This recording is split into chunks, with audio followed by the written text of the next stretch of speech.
साथियों, जैसा कि आप सभी को पता है कि हम लोग जो है कक्षा 12वीं की एनसीईआरटी का 7वां चैप्टर पढ़ने जा रहे हैं, जो कि आपका मध्यकालीन भारतीय इतिहास से संबंध रखता है। और साथियों, इस 7वें अध्याय में हम लोग चर्चा करेंगे विजयनगर साम्राज्य के विषय में।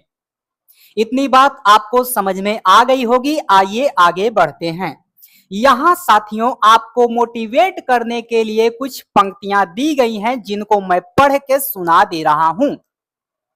बेहतर से बेहतर की तलाश करो, बेहतर से बेहतर की तलाश करो, मिल जाए अगर नदियां तो समंदर की तलाश करो। टूट जाता है हर शीशा पत्थर की चोट से, टूट जाए पत्थर ऐसा शीशा तलाश करो।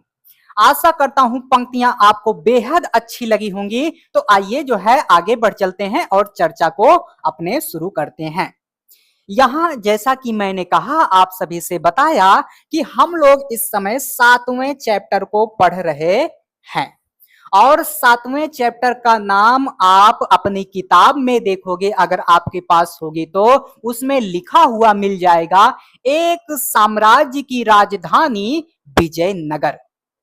तो आपने यहां शब्द सुना विजयनगर, तो सबसे पहले हमें यही पता करना होगा कि विजयनगर का मतलब क्या होता है।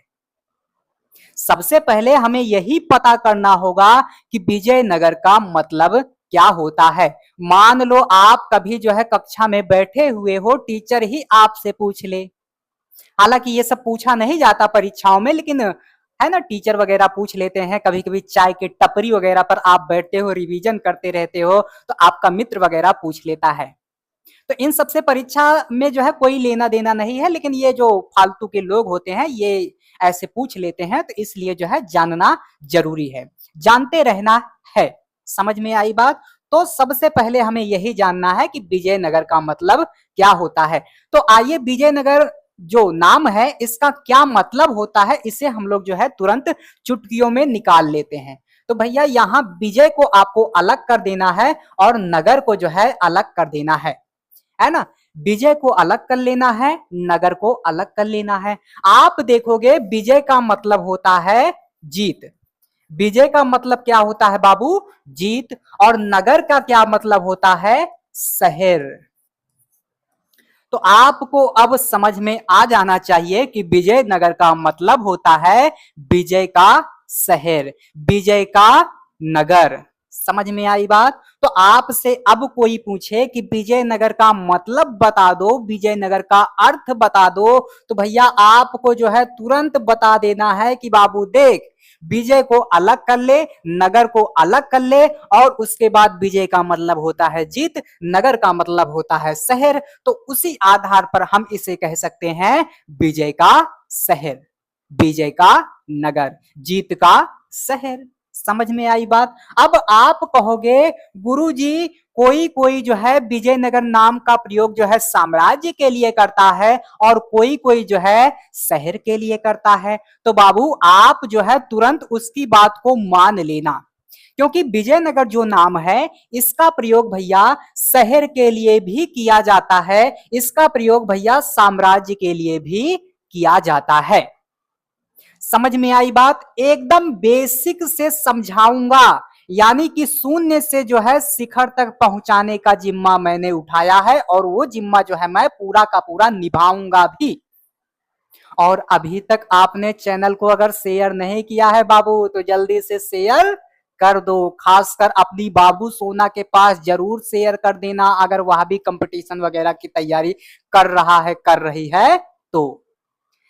अब हमने यहाँ जो है विजयनगर साम्राज्य का मतलब वगैरह, विजयनगर नाम का मतलब वगैरह सब कुछ समझ लिया। तो आइए अब आगे बढ़ चलते हैं कि आखिर जो विजयनगर है इसका विस्तार जो है कहां से लेकर कहां तक है। जैसे आपके पास जगह जमीन रहता है तो आप कहते हो कि वहां से लेकर वहां तक मेरे दादाजी का जमीन है, वहां से लेकर यहां तक जो है मेरा जमीन है। उसी प्रकार से जो है इसका भी जो है कितना जमीन है, इसका भी विस्तार जो है कहां से लेकर कहां तक है, उसी को हमें जानना है। तो आप उत्तर में अगर देखोगे तो उत्तर में जो है कृष्णा नदी से लेकर आप प्रायद्वीपीय भाग देखोगे तो प्रायद्वीप के सुदूर दक्षिणतम बिंदु तक जो है इसका विस्तार था। यहां आप इस तरफ देखोगे तो यहां आपको कृष्णा नदी दिख जाएगी, ये कृष्णा नदी। तो कृष्णा नदी से लेकर भैया यहां तक, कहां तक भैया, ये पूरा का पूरा जो दक्षिण भाग है यहां तक जो है इसका विस्तार है। तो आप देख सकते हो कितने विशाल क्षेत्रों में इस साम्राज्य का विस्तार है। यहां आप देखोगे तो यहां आपको विजयनगर मिल जाएगा। फिर इसके ऊपरी साइड में आप देखोगे तो यहां आपको बीजापुर मिल जाएगा, यहां तुंगभद्रा नदी मिल जाएगी, यहां गोलकुंडा मिल जाएगा, यहां वारंगल मिल जाएगा, यहां बीदर मिल जाएगा।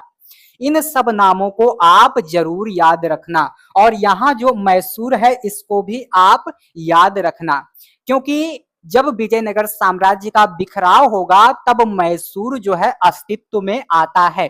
तो जितना मैंने नाम यहाँ आप सभी को बताया उनको जरूर याद रखना है। और आप जो है विजयनगर साम्राज्य का जो विस्तार है देख सकते हो, यहाँ कृष्णा नदी है, यहाँ कृष्णा नदी से लेकर भैया यहाँ दक्षिण तक जो है, पूरे दक्षिणतम बिंदु तक जो है इसका विस्तार है। ऐसा आपके एनसीईआरटी ने मेंशन कर रखा है। और जो मैंने ये 2-3 नाम बता रखा है इसको भी जो है आप नोट रखे रहना, खासकर अभी जो है इन नामों की जरूरत भी पड़ेगी, तो इसीलिए मैंने पूरा पहले ही बता रखा है। ये हो गया। इसके बाद आइए जो है आगे बढ़ चलते हैं। यहां आप देखोगे तो विजयनगर साम्राज्य पर जो है 4 राजवंशों ने शासन किया था। प्रायः आप एनसीईआरटी पढ़ोगे तो ये सारी चीजें जो है उसमें कम मात्रा में दिखेंगी, लेकिन चीजों को समझाने के लिए मैंने कुछ चीजों को इसमें अलग से भी जोड़ दिया है ताकि आपको अच्छे से समझ में आ सके।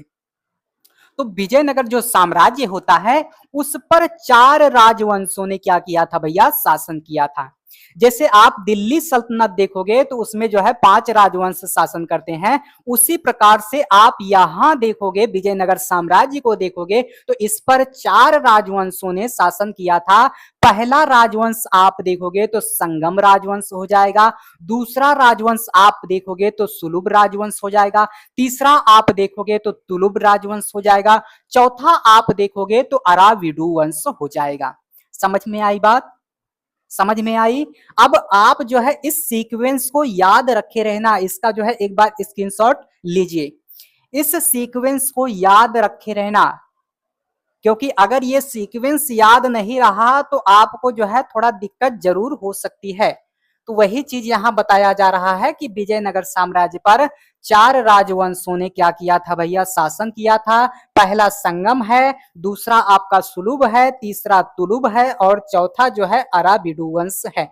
और ये जो है कब से कब तक शासन करते हैं, ये डेट जो है आपको थोड़ा बहुत याद जरूर रखे रहना है। खासकर इसका तो जरूर याद रखना है क्योंकि ये पहला है।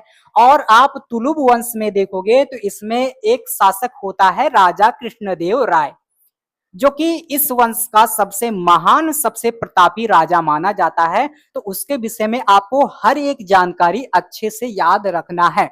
और मैं इस तरीके से बता दे रहा हूं कि अब चाहे जब कभी आप स्टैंडर्ड लेवल की पुस्तकों को उठाओगे तो चीजों को फिल्टर करने में आसानी हो जाएगी।